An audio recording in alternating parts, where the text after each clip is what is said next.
શું આમ આદમી પાર્ટી સમૂહ લગ્નના નામે રાજકારણ રમી રહી છે? આ પ્રશ્ન એટલા માટે ઉદ્ભવી રહ્યો છે કારણ કે તાજેતરમાં જ આમ આદમી પાર્ટીના નેતા બ્રિજરાજ સોલંકી અને તેમના પિતા રાજુ સોલંકી દ્વારા સોશિયલ મીડિયામાં એક પોસ્ટ કરવામાં આવી છે. જાહેર આમંત્રણ પાઠવવામાં આવ્યું છે કે જે રીતે ભાવનગરમાં એક સમૂહ લગ્નનું આયોજન કરવામાં આવ્યું છે, જેમાં 151 દીકરીઓને પરણાવવામાં આવશે અને આ સમૂહ લગ્નમાં મુખ્ય મહેમાન તરીકે આમ આદમી પાર્ટીના નેતા અરવિંદ કેજરીવાલ અને પંજાબના મુખ્યમંત્રી ભગવંત માનને જે છે તે આમંત્રિત કરવામાં આવ્યા છે. તેની સાથે સાથે આમ આદમી પાર્ટીના અન્ય નેતાઓને પણ આમંત્રણ પાઠવવામાં આવ્યું છે. તે પત્રિકા હાલમાં વાયરલ થઈ રહી છે અને આ પત્રિકા વાયરલ થતાં અનેક પ્રશ્નો ઉઠી રહ્યા છે કે શું આમ આદમી પાર્ટીએ વર્ષ 2027ને લઈને કોઈ માસ્ટર પ્લાન તૈયાર કર્યો છે કે કેમ? તે મુદ્દે ચર્ચા કરીશું આજે આ વિડીયોમાં. નમસ્કાર, સ્વાગત છે આપનો ક્રાંતિ માર્ગમાં. હું છું મિક્ષુ ઠક્કર આપણી સાથે.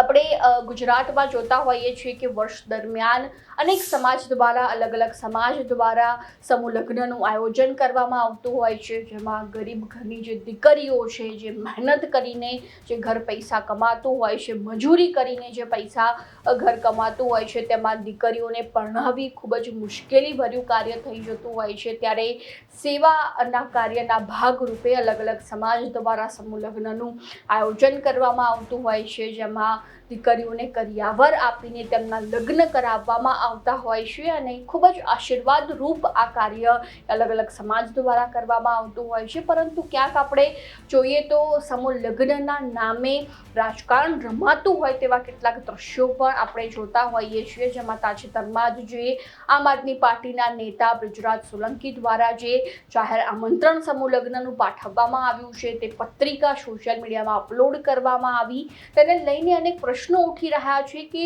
વર્ષ દરમિયાન ગુજરાતમાં એવા ઘણા સમૂહ લગ્નો થતા હોય છે, પરંતુ આ સમૂહ લગ્નમાં આમ આદમી પાર્ટીના મુખ્ય નેતાઓના ધામા ગુજરાત ખાતે જોવા મળશે. કોળી સમાજ દ્વારા આ સમૂહ લગ્નનું આયોજન કરવામાં આવ્યું છે અને તેમાં એવું નથી કે કોઈ એક જ સમાજની દીકરી પરણવામાં આવશે, પરંતુ અલગ અલગ સમાજની દીકરીઓને પરણાવવામાં આવશે. તે રીતની વાત જે છે તે અહીંયા જોવા મળી રહી છે. પરંતુ બીજી બાજુ પ્રશ્ન પણ એ ઉઠી રહ્યો છે કે જ્યારે એક સમૂહ લગ્નના પ્રસંગ દરમિયાન દરેક આમ આદમી પાર્ટીના નેતાઓ એક સ્ટેજ પર આવશે, બીજી બાજુ વાત કરવામાં આવે તો એવો પ્રશ્ન પણ ઉઠી રહ્યો છે કે શું હવે આમ આદમી પાર્ટી સમૂહ લગ્નના નામે રાજકારણ રમી રહી છે? શું કોળી સમાજના જે મોટામાં મોટી વોટ બેંક, જે ગુજરાતની સૌથી મોટી વોટ બેંક છે, તેને રીઝવવાના પ્રયાસો થઈ રહ્યા છે કે કેમ? જો કે સમૂહ લગ્નમાં જ્યારે સ્ટેજ પર કોઈ પણ નેતા બેઠો હોય છે તે સમય દરમિયાન તે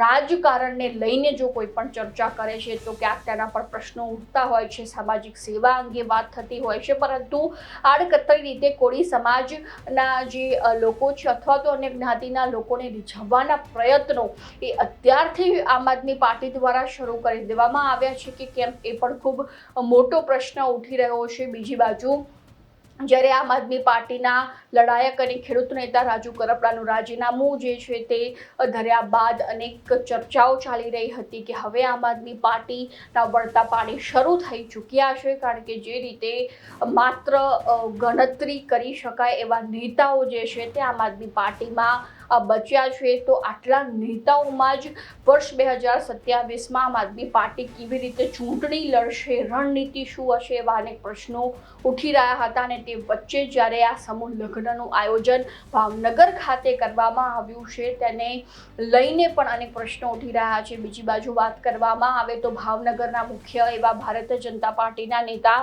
જીતુ વાઘાણીનો આ ગઢ છે અને આ ગઢમાં હવે અરવિંદ કેજરીવાલની એન્ટ્રી થશે. શું ખરેખર જીતુ વાઘાણી વર્સેસ આપની સ્થિતિ જોવા મળશે કે કેમ, એ પણ ખૂબ મોટો પ્રશ્ન ઉઠી રહ્યો છે. તો આ મુદ્દા અંગે તમારું શું કહેવું છે એ પણ અમારા કોમેન્ટ બોક્સમાં જણાવી દેજો અને ખાસ ક્રાંતિ માર્ગને ફોલો કરવાનું ભૂલતા નહીં.